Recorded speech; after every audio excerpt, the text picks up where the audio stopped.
In a chilling tale of greed and betrayal, a recent case has surfaced where a wife, driven by the allure of money, poisoned her own husband.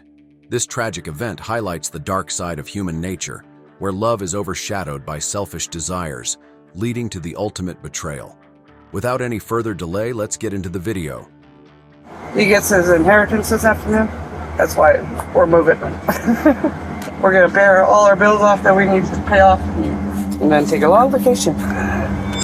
Less than a day after the footage of Ina Kenoyer's video was recorded, her husband, Steve Riley, was airlifted to the hospital after suddenly becoming paralyzed. Within an hour, he passed away.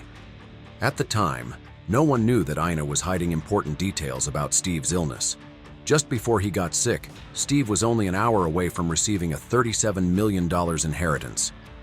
As the investigation unfolded, detectives discovered that Steve had been poisoned.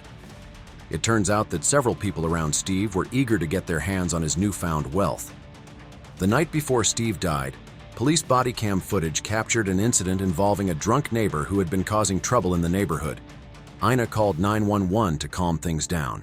However, what really stood out in this footage was what Ina revealed to the police about the inheritance Steve was about to receive. During the conversation, Ina mentioned that Steve was expecting a large inheritance that same afternoon. She boasted about using the money to pay off all their debts and even taking a long vacation. Back in 2016, Steve was contacted by a man named Marcus Riley, claiming to be his long-lost uncle from Ireland. Marcus told Steve that he would inherit over $17 million when his uncle passed away, a sum that could have resolved all of Steve and Ina's financial problems. A few years later, Steve learned from a British lawyer that his uncle had died. He also found out that the $17 million inheritance had grown to over $30 million because of his uncle's good investments.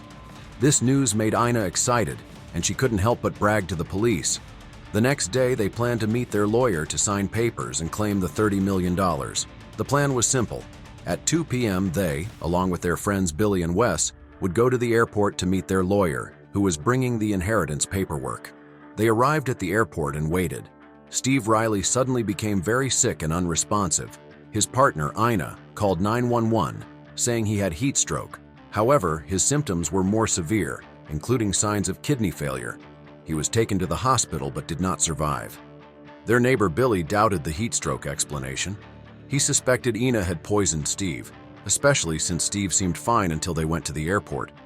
Billy believed Ina wanted to leave Steve after getting a large inheritance, and had even thrown his belongings out after they returned from the airport. He also mentioned that Ina had previously talked about poisoning someone using antifreeze.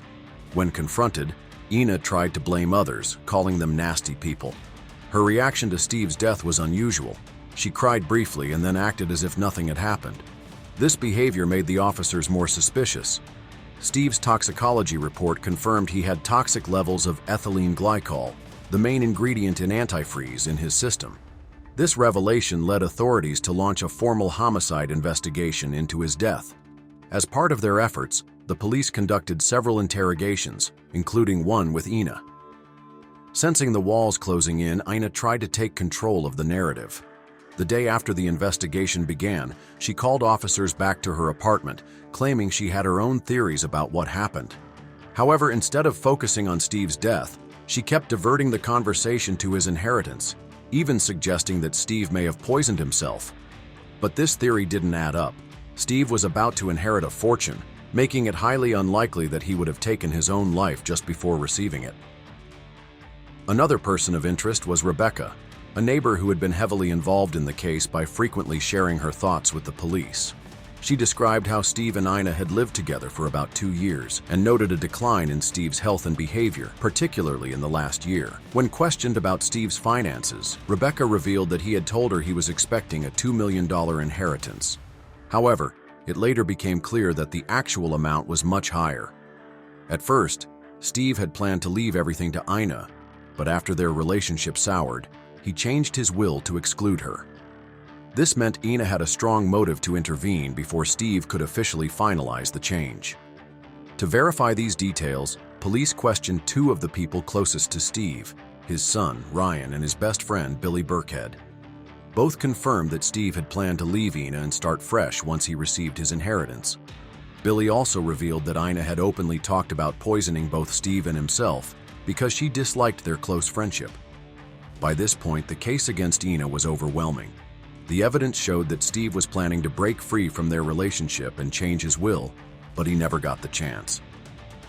Now, with a clear motive, suspicious behavior, and direct witness testimony, the police had everything they needed to move forward with the case. Detectives' investigation into Steve's death was pointing toward Ina as the prime suspect. It became clear why she despised Billy and Steve's sons. They were well aware of the inheritance and her schemes to claim it.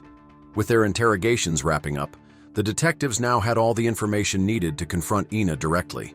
But before they did, they delivered heartbreaking news to Ryan, Steve's son, revealing that the inheritance was a cruel scam.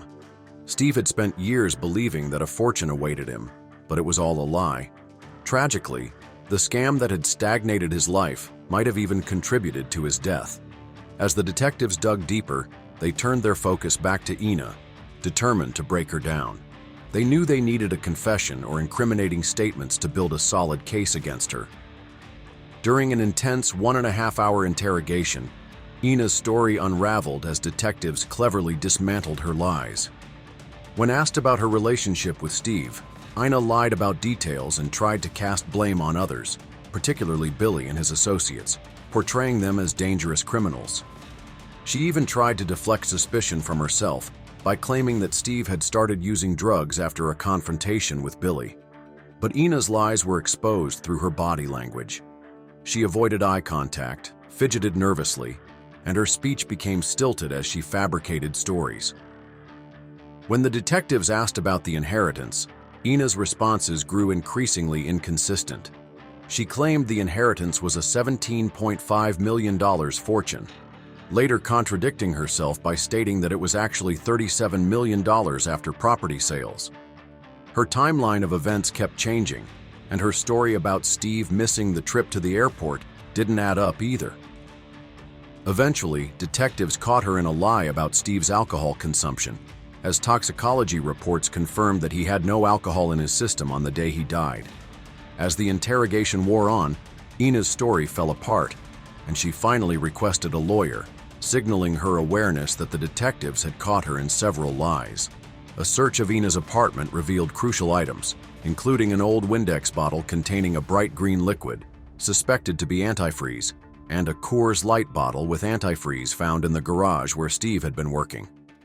This was the same antifreeze Ina used to poison Steve by mixing it into his iced tea. With this irrefutable evidence, Ina was arrested on October 30th, 2024. After months of legal proceedings, she took a plea deal for the murder of Steve Riley and was sentenced to life in prison. Hope you enjoyed this video. Don't forget to like, share, and subscribe to our channel for more such content.